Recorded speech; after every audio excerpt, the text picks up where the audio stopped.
What if I told you the only thing standing between you and your dream life isn't talent, money, or luck? It's the size of your thinking. Imagine two people with the same skills, same opportunities, same intelligence. Yet one achieves greatness while the other stays stuck. Why? Because one dared to think bigger.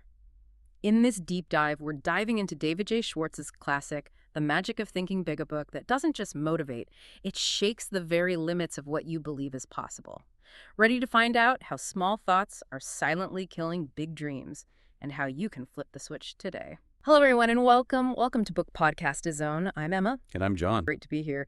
This book, The Magic of Thinking Big, it's more than just a book, wouldn't you say? It's been kind of a secret weapon for successful people for, decades now. Absolutely. It really has. And that's kind of our mission today, right? Yeah. We want to give you, our listener, the best possible shortcut. Yeah. Exactly. We're going to pull out the most crucial, the most usable insights from, get this, all 13 chapters. We're not just going to summarize. No. We're aiming to give you a practical guide, something you can use right now in, the world of 2025. And then that's so important, that modern context, because, let's face it, Schwartz wrote this a while back. The world looked different. Totally different. But the traps he talks about, the psychological stuff, that hasn't changed one bit. How do you apply thinking big when, AI is changing jobs so fast, or you're trying to navigate the gig economy, maybe working remotely? Those are the real anxieties people have now. Exactly. And they demand that same big mindset shift Schwartz advocated for. Precisely. Huh. So his wisdom is timeless, but it needs, let's say, a translation for today's challenges. So what we'll do is go chapter by chapter. We'll unpack the emotional side of it, the change in thinking he demands. That shift in identity almost. Yeah, that's a good way to put it. And then, boom, we'll apply it immediately. We'll use a practical, U.S.-based example for each chapter. We want you to see not just the idea, but how you could actually use it, like tomorrow. Okay, let's jump in. Chapter 1.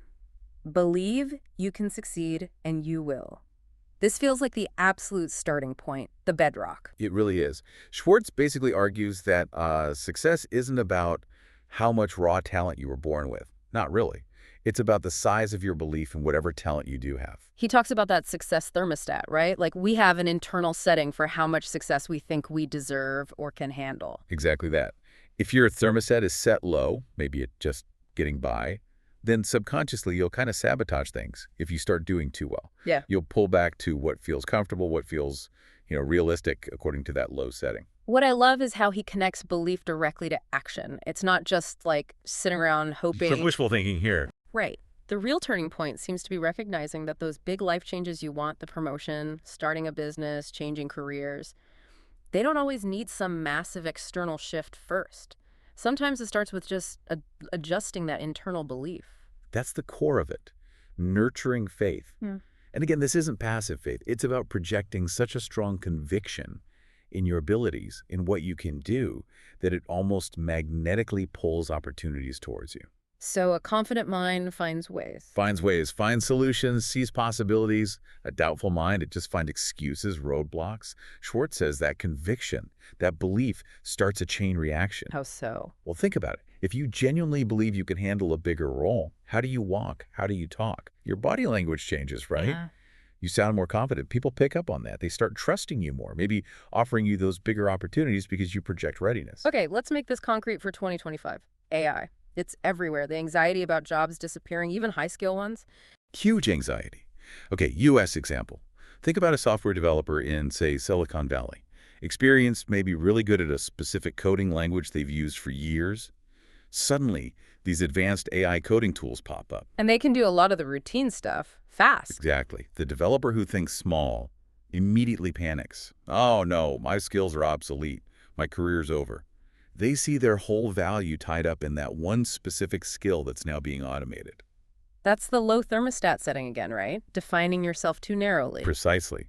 But the developer applying Chapter 1, they nurture faith differently. Not just faith in their past skills, but faith in their fundamental ability to adapt, to learn. Okay. They believe in their capacity for future growth. So what do? They pivot. Maybe they retrain in how to use the AI effectively. Maybe they specialize in something adjacent like prompt engineering. Prompt engineering, that's basically learning how to talk to the AI, right? How to ask the right questions to get the best results. You got it. It's a new kind of skill. The big thinking developer believes, okay, this is new, but I can learn it. I have the underlying brain power. That core belief in adaptability is the key difference. It separates those who thrive by working with the AI from those who get left behind resisting it. You have to believe in the version of you that hasn't even emerged yet. Wow, that shift from defining yourself by specific skills to defining yourself by your capacity to learn and adapt, that's incredibly powerful. If you believe your learning capacity is huge, then technology can't really make you obsolete. That's the essence of it. But, okay, playing devil's advocate here. What about the person who hears this and thinks, come on, belief is just fluffy, positive thinking, wishful thinking? Schwartz anticipates that. He'd say, belief isn't the end goal, it's the essential first practical step. You have to vividly picture the success, the desired outcome, before you can even start figuring out how to get there. He gives practical exercises too. Like consciously creating a success environment. Surrounding yourself with reminders of past wins, big or small. Actively cutting out negative self-talk, policing your own internal dialogue. It's like mental hygiene. You're actively forcing the belief to take root. Okay, that makes sense. It's not passive, it's an active mental workout. What a start. Believe you can succeed. But then right away, Schwartz hits us with the big enemy of that belief. Yeah, he does. And folks, if you're finding these ideas resonating, maybe helping you reframe things, do us a favor. Kindly like, subscribe, and share. It helps others find this too. Okay, Chapter 2. Chapter 2, Cure Yourself of Excusitis, the failure disease. Love that name, Excusitis. We all catch it sometimes, don't we? Oh, absolutely. And this chapter is, well, it's pretty direct. Schwartz doesn't pull punches. He basically says you have to confront your own rationalizations, those excuses that sound so logical in your own head. Yeah. He argues they're often just sophisticated psychological defenses we build to avoid taking action, to avoid risk. The feeling when you finally drop one of those excuses, though, it's like taking off a heavy backpack you didn't even realize you were carrying. It's incredibly freeing, isn't it? You realize you were the one holding yourself back. That's the liberation he talks about. He specifically targets what he calls the big three types of excusitis. Health excuses, I'm too tired, I don't feel well enough to start X. Intelligence excuses, I'm not smart enough, that's too complex for me. And age excuses, I'm too old for that. Or I'm too young, they won't take me seriously. That age one feels particularly relevant in the U.S. job market today. So much anxiety about being aged out or not having enough experience if you're young. Definitely. Schwartz says the big thinker reframes age. Young. You leverage energy, fresh perspectives, maybe less baggage. Older. You leverage wisdom, experience, pattern recognition, sound judgment. The small thinker just sees the number and uses it as a reason to stop trying. So how do you dismantle these? Practically. For health, he says focus on gratitude for the health you do have and concentrate on what you can accomplish, not dwelling on limitations. For intelligence, he stresses that your attitude and how you use your brain is way more important than your raw IQ score. It's about thinking effectively, not just being smart. Okay, let's connect this to today. The remote work world. We hear a lot about tech fatigue or Zoom fatigue. That can easily become a form of excusitis, right? Oh, easily. Picture this. A marketing pro working from home, maybe somewhere like suburban Texas. They genuinely do feel drained after hours of video calls. It's real. Sure. But then the excusitis kicks in. It whispers, you know what? You can't possibly tackle that big strategic report today. Your eyes hurt. You've got tech fatigue. Just push it to tomorrow. So they procrastinate. Then they feel guilty, which, ironically, adds to the fatigue. It becomes a self-fulfilling prophecy. The fatigue justifies the inaction, which breeds more stress and fatigue. Exactly. The big thinking approach, applying Schwartz here, isn't to deny the fatigue exists. It's to stop using it as an excuse for inaction. Instead, you treat it as a problem to be managed. How? Maybe you implement really strict boundaries around screen time. Schedule dedicated non-screen deep work blocks. Maybe even using pen and paper for brainstorming, like Schwartz might suggest. Perhaps shifting your most demanding tasks to your peak energy hours, even if they're unconventional.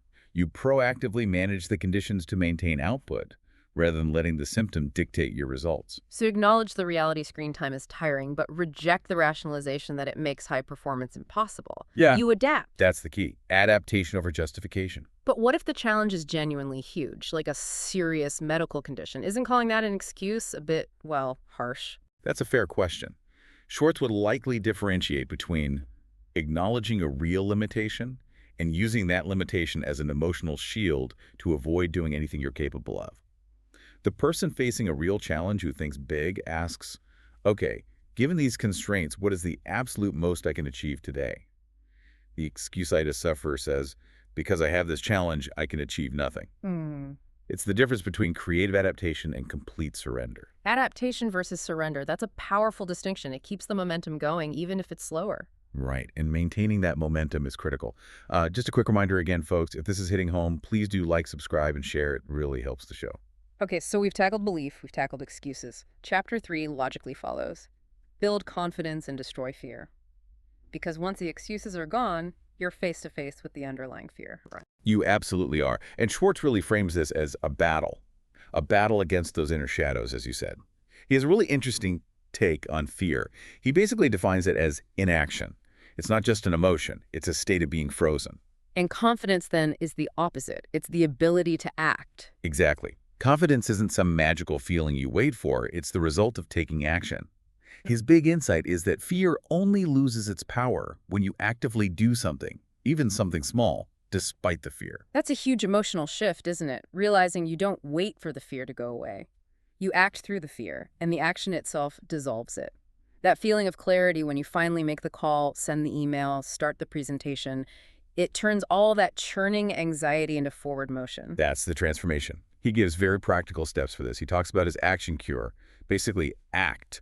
Do the thing you fear. Easier said than done sometimes. True. But he suggests techniques. Like, realistically ask yourself, what is the absolute worst that could possibly happen if I do this? Usually the imagined disaster is way worse than any plausible outcome. Right. We catastrophize. We do. Another technique is thorough preparation. He argues confidence often comes simply from knowing you've done your homework, you're prepared. That knowledge naturally reduces fear of the unknown. Okay, let's talk 2025 application. Fear is amplified today, especially online. Think about anyone in a public-facing role, creators, influencers, even just people active on professional networks. The fear of judgment, criticism, cancellation. It's intense. Immense pressure. Okay, U.S. example. Let's take a new social media influencer based in L.A. Maybe they're building a brand around, say, sustainable living or financial literacy for millennials. They put out some content, maybe a video goes viral. News, right? You'd think. But along with the followers come the critics, the trolls, negative comments, harsh judgments. This is fear made visible, the fear of public disapproval. What does the small thinker do? They retreat. Stop posting controversial stuff. Maybe stop posting altogether. Or they water down their message so much it becomes bland, hoping to avoid offending anyone. They let the fear of what other people think control their own output. And the big thinker, using Schwartz's principles. They see the criticism, even the nasty stuff, differently. Maybe they see it as proof they're actually making an impact, getting noticed. They build confidence by setting an internal boundary. They know their value, their message is authentic, so the negativity becomes noise. They might even use constructive criticism to refine their message, but they don't let the fear shut them down. Their confidence in their purpose overrides the fear of external judgment. That requires a really strong internal compass. Knowing your worth isn't determined by the comment section. It's like building a psychological shield against online toxicity. It really is. It forces you to ask, what's the one action you've been putting off because you're afraid of the outcome or what people might think? A presentation, a tough conversation, launching that side project. What if you just took one small, imperfect step this week? Just to prove the fear is likely bigger than the reality. That fear is always loudest right before you start. Always. Okay, and remember, if you like breaking down these ideas, please hit that like button, subscribe, and share it out. Every bit helps. All right, moving on. We've got belief, we've faced excuses, we're building confidence by taking action. Now, Chapter 4, How to Think Big. This feels like the real core defining the magic itself. It really is the heart of the book. Schwartz wants to stretch your mental horizons here. He says flat out, the size of your success is determined by the size of your thinking. He urges us to stop limiting ourselves based on our current reality. Don't think about what you can achieve based on today's resources. Think about what you should achieve based on your potential. There's a real sense of, liberation in this chapter. Taking a ceiling off your dreams, realizing that most limitations aren't external, they're self-imposed based on past experiences or narrow views. Exactly. It's about intentionally scaling up your aspirations. He gives concrete ways to do this, like avoid getting bogged down in trivial details. Focus on the big picture first. Constantly ask, how can I do this better? How can I make this bigger? Instead of just, can I even do this? He talks about thinking 10x, not 10%, right? Yeah, that's a key concept. If you aim for 10% growth, your brain thinks incrementally. How can we tweak what we're already doing? But if you aim for 10 times the growth, that goal is so audacious, it forces you to throw out the old playbook entirely. You have to innovate, think completely differently. Okay, 2025 application, the startup world, new technologies. You don't disrupt an industry by thinking small. No way. Think about people working with emerging tech, like advanced VR or mixed reality, in tech hubs like Seattle or Austin or Boston. The small thinker might use VR to create, I don't know, a slightly fancier version of an existing corporate training module, an incremental improvement. Still operating within the existing framework. Right. But the big thinker, using Chapter 4, they're not just improving training manuals, they're asking, how can this tech fundamentally change education? Maybe they envision an immersive VR platform that replaces traditional K-12 textbooks entirely. Or how can VR redefine commerce? Maybe designing a virtual shopping experience used by millions globally, something totally new. That requires a massive leap in ambition. It's not just adaptation, it's creation of a whole new reality. Exactly. They're not asking, how do we compete in the current market? They're asking, how do we make the current market obsolete? That kind of question demands big thinking right from the start. Wow. Okay, so here's a question for you, the listener, based on that. If you temporarily removed all practical constraints, money, time, current skills, fear of failure, what's the absolute biggest, most audacious goal you'd set for yourself or your work? Now compare that to your current goals. That gap, that shows you the size of the ceiling you might be imposing on yourself right now. That gap is where the magic needs to happen.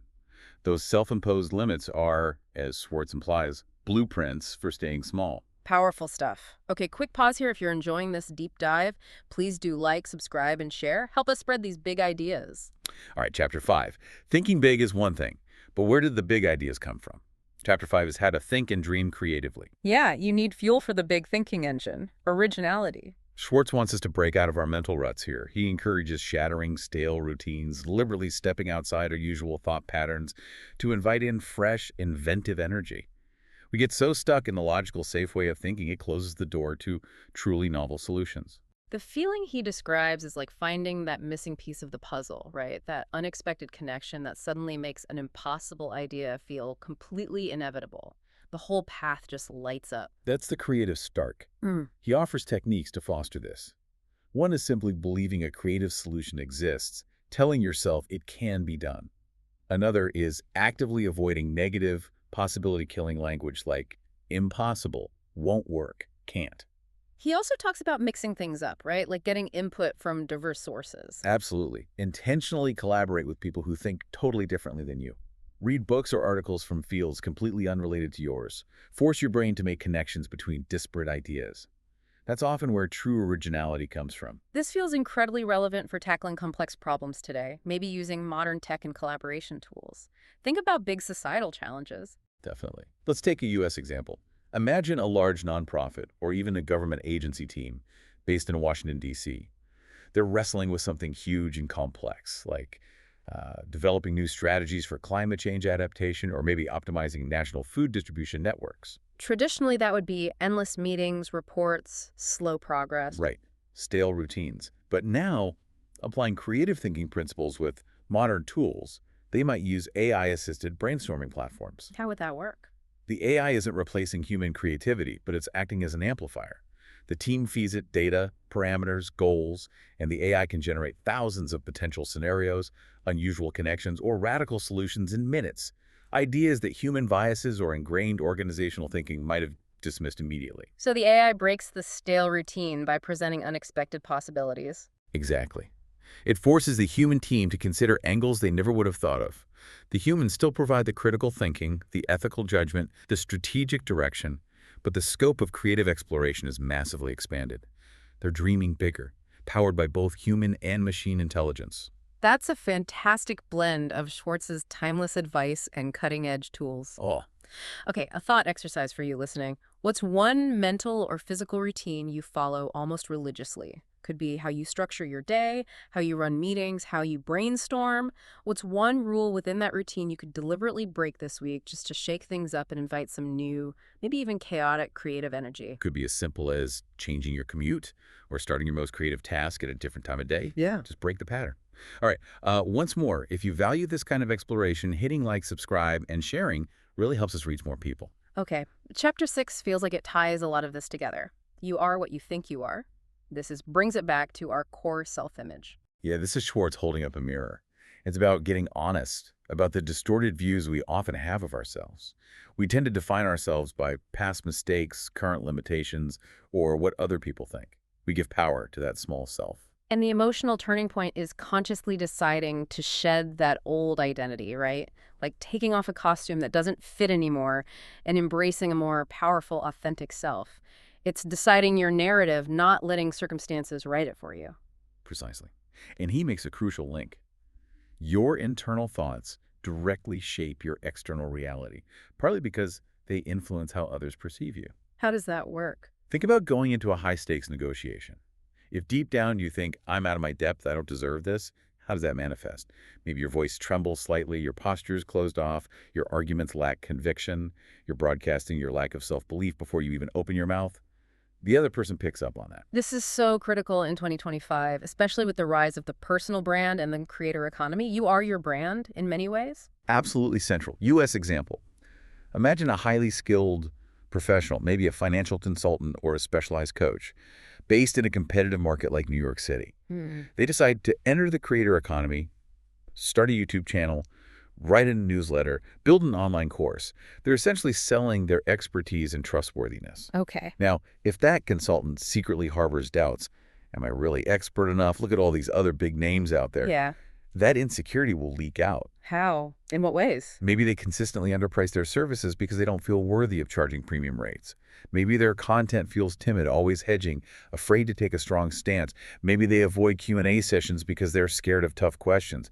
The audience senses that lack of confidence. But the consultant who applies chapter 6. They cultivate positive self-thoughts about their expertise and the unique value they offer. They genuinely believe they can help people. That belief translates into setting appropriate prices, creating bold, confident content, and engaging fearlessly with their audience. That positive self-perception builds trust, attracts loyal followers, and solidifies their reputation as a genuine authority. Their internal belief creates their external reality. It's the difference between projecting, I hope I can help, versus I know I can help. That confidence is magnetic. Totally. So here's a reflection point for you. If you had to introduce yourself, not by your current job title or role, but by the single biggest positive impact or contribution you intend to make in the next 5 years, how would thinking in those terms shift your current self-perception? What identity would you step into? That forces you to think about future potential and purpose, not just past achievements or current duties. Very powerful. Okay, quick reminder, we appreciate you being here. Like, subscribe, share if you're finding value. Moving on to Chapter 7. This one has a great title. Manage your environment, go first class. Love that. It sounds aspirational, but it's practical too, isn't it? Extremely practical. Yeah. Schwartz is issuing a clear directive here. Get rid of toxic influences. Upgrade your surroundings. And he means environment in the broadest sense, your physical workspace, yes, but also the news you consume, the social media you scroll, and critically, the people you associate with. Why is this so important? Because environments shape us. If you're constantly surrounded by negativity, gossip, small thinking, limited ambitions, eventually it rubs off. You start to conform. Going first class means consciously choosing environments, physical, mental, and social, that uplift you, challenge you, and support your growth. The feeling he describes is one of relief, right? Shifting from feeling drained by negativity to feeling energized and supported, almost pulled upward by the people and atmosphere around you. Exactly. You feel aligned, propelled forward. The core concept is curation. Be ruthless about it. Schwartz famously said to get rid of small-thinking people from your close circle. If you want to achieve big things, you need to be around other big thinkers who normalize ambition, celebrate wins, and offer constructive challenges, not drag you down. This needs a serious update for 2025, especially with hybrid and remote work. Your physical environment might be your spare room, but your influence environment is now largely digital. That's the crucial distinction. U.S. example. Take a mid-level manager working for a national company, but based remotely in, say, the Midwest. They need collaboration, inspiration, mentorship, but they're physically isolated from the major hubs. The small thinker just accepts this. They rely only on mandatory team calls, maybe feel disconnected, and their professional growth stalls. So they let the physical distance define their environment. Right. But the big thinker, applying Chapter 7, actively curates their virtual environment. They go first class online. What does that look like? It means intentionally seeking out high-quality professional online communities in their industry, outside their own company. It means proactively finding mentors they can connect with via Zoom or LinkedIn. It means prioritizing substantive, growth-focused virtual coffees with leaders over getting stuck in endless, low-value internal meetings. They are managing their digital proximity to success. They ensure they're still constantly exposed to big ideas, positive energy, and challenging perspectives, even if it's through a screen. That completely reframes networking for the remote era. It's not just collecting contacts, it's strategically curating your stream of influence. Wow. Exactly. Right. Okay, here's a personal inventory question for you. Think about your main professional and social connections right now. Which relationships genuinely give you energy, spark ideas, and make you feel more capable? And which ones consistently leave you feeling drained, negative, or diminished? What's one small boundary you could set today? Maybe limiting time spent or changing the topics you discuss with one of those draining influences. That takes conscious effort, setting those boundaries. Okay, remember to like, subscribe, and share if you're getting value from this breakdown. All right, Chapter 8. Make your attitudes your allies. This builds on the environment piece, focusing on your internal climate. It's about taking conscious control of your outlook, right? Not just being passively positive, but using attitude as a strategic tool. Precisely. Schwartz argues negativity has to be actively suppressed. Positivity isn't just a nice feeling, it's a powerful ally that helps you overcome obstacles and maintain momentum. Your attitude isn't just a reaction to events, it's a force you wield to shape how you navigate those events. The peak feeling he talks about is almost like invincibility. Not arrogance, but that deep confidence that no matter what challenge comes your way, your mindset is strong enough to find a path forward. Flipping obstacles into opportunities through sheer force of attitude. That's the goal. He offers techniques for this.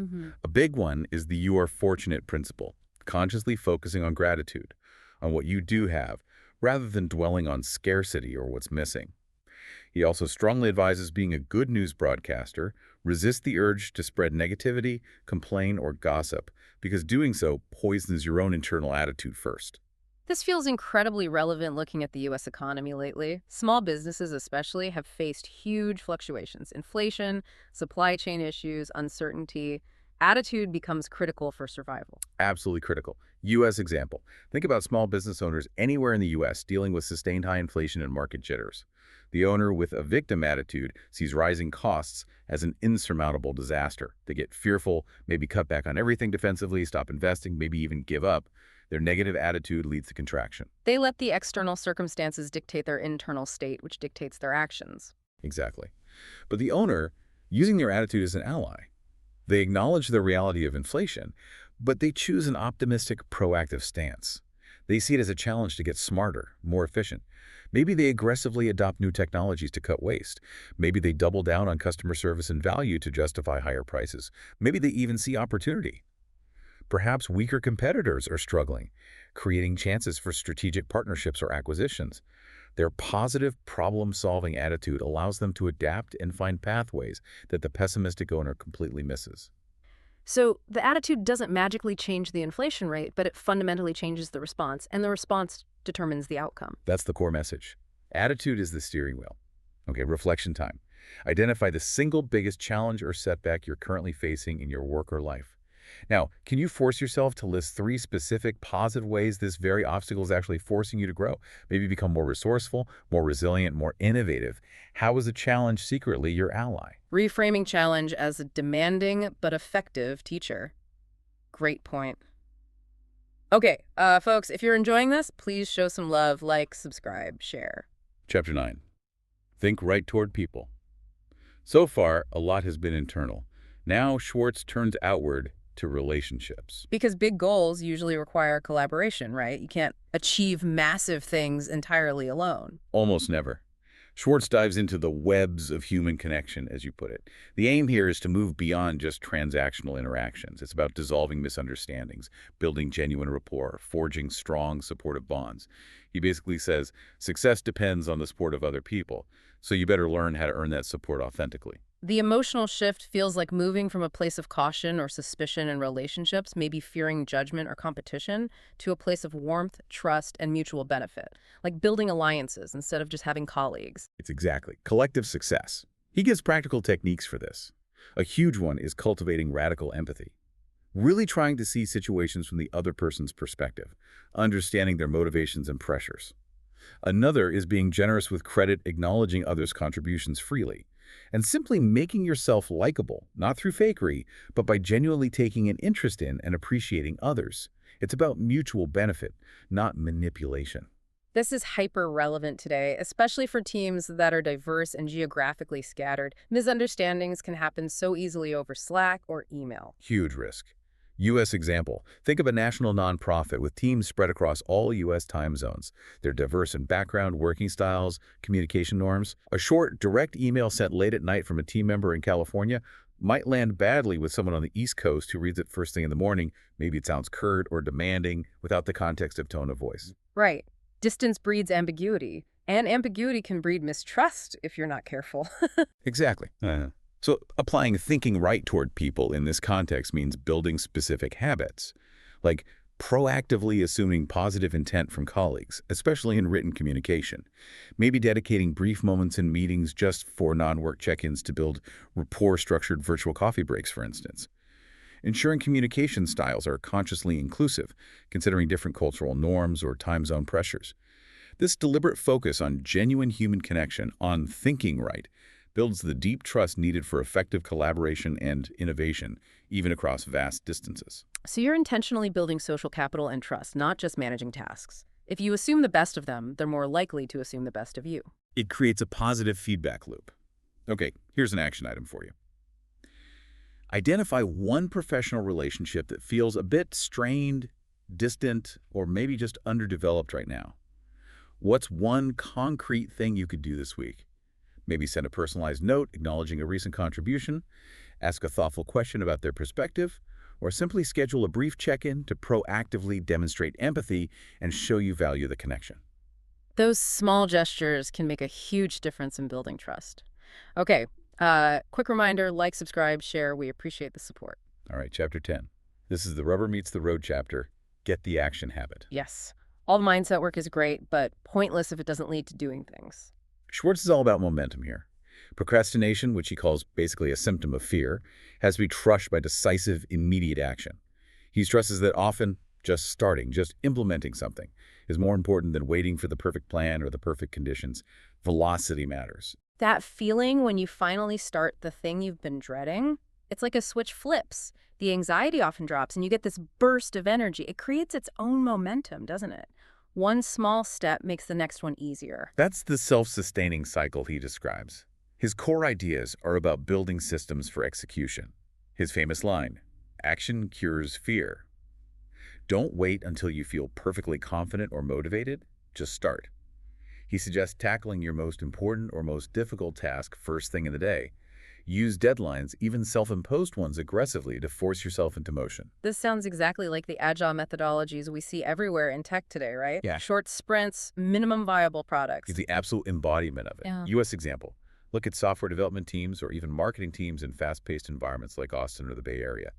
They often live by agile principles. They reject the old waterfall model where you spend months or years planning everything perfectly before doing anything. They'd rather launch something imperfect and iterate. Exactly. Their action habits. Things like daily stand-up meetings to clear roadblocks, building a basic minimum viable product quickly to get user feedback, working in short, focused sprints with clear deliverables allow them to constantly make progress, learn from real-world results, and outpace competitors stuck in analysis paralysis. Schwartz understood this decades ago. The world belongs to the people who do, not just the people who plan to do. Okay, tough question for everyone listening. What's one project, idea, or task that you've been planning, researching, or thinking about for more than, say, 2 weeks? What is the absolute smallest, concrete first step you could take right now or first thing tomorrow to move it from the planning column to the doing column? Often that first step is tiny, maybe just 5 minutes. But it breaks the inertia. It changes your psychological relationship to the task. Okay, you know the drill. If you like this action-oriented approach, give us a like, subscribe, and share. All right, action leads to results, but sometimes action leads to failure. Which brings us perfectly to Chapter 11, How to Turn Defeat into Victory. Yeah, this is where the big thinking mindset gets seriously tested. Because if you take action, especially big action, you will experience setbacks. Schwartz's focus here is on resilience. Everyone fails. The difference is how you respond. Big thinkers don't just bounce back. They bounce back smarter. They turn the defeat into fuel. The emotional arc here is powerful. Moving from the despair or frustration of failure to a place of regained control, maybe even excitement about the lesson learned, rising stronger, not just surviving. That's the victory part. The key technique is reframing. You have to learn to see losses not as dead ends, but as valuable data points. Become a scientist of your own failures, he suggests. Analyze objectively. What went wrong? Why? What was the specific error in strategy or execution? Don't just blame bad luck or other people. Extract the constructive lesson. Settle for nothing less. This feels very relevant to the entrepreneurial journey, especially seeing businesses navigate big economic shocks or market shifts in the U.S. recently. Absolutely. U.S. example. Imagine a restaurant owner in, say, Chicago. They poured everything into their dream location. But due to factors outside their control, maybe prolonged street construction killing foot traffic, or a sudden supply chain crisis they're forced to close, devastating. The small thinker might just give up, right? Feel defeated, blame the city, maybe never try again. Totally understandable reaction. But the big thinker, applying Chapter 11, they grieve the loss, sure, but then they put on their scientist hat. They treat the closure not as a personal failure, but as expensive market research. They ask, what did work? Maybe their unique brunch menu was incredibly popular. Maybe the experimental delivery service they launched during the crisis was surprisingly profitable, even as dine-in struggled. So they salvage the positive data points from the wreckage. Exactly. They identify the elements with proven traction. Then they use that specific data and hard-won experience to pivot. Maybe they relaunch as a smaller, delivery-focused ghost kitchen concept built around that popular brunch menu, without the massive overhead of the failed physical location. They've turned a catastrophic financial defeat into a strategic victory by learning, adapting, and relaunching smarter. That's true alchemy, turning the lead of failure into the gold of actionable insight. Amazing. Okay, personal reflection. What's the single biggest professional or even personal failure or setback you've experienced recently? If you were forced to analyze it purely as objective data, stripping away the emotion for a moment, what's the single most valuable strategic lesson you can extract from it to apply going forward? Those expensive lessons are often the most valuable ones if we let them be. Okay, quick reminder, if this resonates, please like, subscribe, and share. Moving toward the end now, Chapter 12. Use goals to help you grow. Once you're action-oriented and resilient, you need direction. You need a target. Right. All that energy needs focus. Schwartz shifts from broad mindset to specific direction here. He argues that vague wishes like, I want to be successful, or I hope to get promoted, are powerless. They have to be solidified into clear, measurable, written-down goals. Wishing is passive. Goal setting is an active process of charting your course. The feeling this creates is one of purpose, right? Like you're actually steering your life toward a specific destination rather than just drifting. It fuels motivation because you can see the progress. Exactly. It provides direction and a yardstick for progress. His techniques are specific. Write your goals down in detail. Make them ambitious enough to actually stretch you, to force growth. Review them constantly daily if possible to keep them top of mind. Break down big goals into smaller, actionable steps. The key is that goals should compel you to act differently than you are now. This connects perfectly with all the tracking apps and tools we have available in 2025. Goal setting can be much more dynamic now. Absolutely. Yeah. U.S. example. Think about someone focusing on holistic personal growth, maybe improving their physical health, boosting their financial savings, and advancing their professional knowledge, all at the same time. Instead of vague resolutions like get healthier, or save more, or learn more. Which usually fade by February. Right. They use Schwartz's principles plus modern tech. They set concrete, measurable weekly targets. For example, complete 3 workouts of at least 30 minutes, transfer $100 to savings account, and read 2 industry reports and complete 1 module of my online course. And the tech makes tracking easy and visible. Exactly. They use fitness trackers, budgeting apps, maybe a learning platform dashboard. These tools provide constant, immediate feedback. Seeing those check marks, those progress bars moving, it's highly motivating. It turns abstract desires into a concrete, trackable game, reinforcing the goal-setting habit and accelerating growth far faster than just writing down a wish list once a year. That visibility really makes a difference. Okay, challenge for you listening. Pick one area where you have a vague wish for improvement right now: career, health, finances, relationships, learning. Can you convert that wish into, say, 2 or 3 specific, measurable weekly actions or targets that you could start tracking next Monday? Measurable targets are the fuel for growth. And that growth, that constant striving, leads naturally to Schwartz's final topic. Leadership. Okay, one last reminder, please do like, subscribe, and share if you found this useful. Chapter 13, the culmination. How to think like a leader. This is Schwartz's final challenge. It's about making the leap from a follower mindset, someone who waits for instructions, executes tasks, to a leader mindset, someone who takes initiative, inspires others, and shapes the direction. And crucially, he argues leadership is primarily a way of thinking available to anyone, regardless of their job title. The emotional peak here feels like stepping into your full potential. That powerful feeling of not just doing your job, but taking ownership, guiding others, and creating an impact that goes beyond your individual contribution, leading with confidence and vision. That's the essence of it. He identifies key elements of leadership thinking. Things like genuinely caring about the growth and success of the people around you, thinking we, not me. Seeing problems not as roadblocks, but as opportunities to innovate and show initiative. Being able to clearly articulate a vision and sell it to others to gain commitment. And, critically, taking ultimate responsibility when things go wrong. No blaming, no excuses. This feels incredibly important in today's workplace, especially in the U.S. with more fluid structures, remote teams, decentralized authority. Traditional top-down leadership doesn't always fit. Exactly. In a modern, decentralized U.S. workforce, think remote teams, matrix organizations, project-based work, formal hierarchy often breaks down. Leadership vacuums appear all the time because of the distance or ambiguity. So people need to step up, regardless of title. Yes. Schwartz's leadership mindset empowers anyone to do that. U.S. example.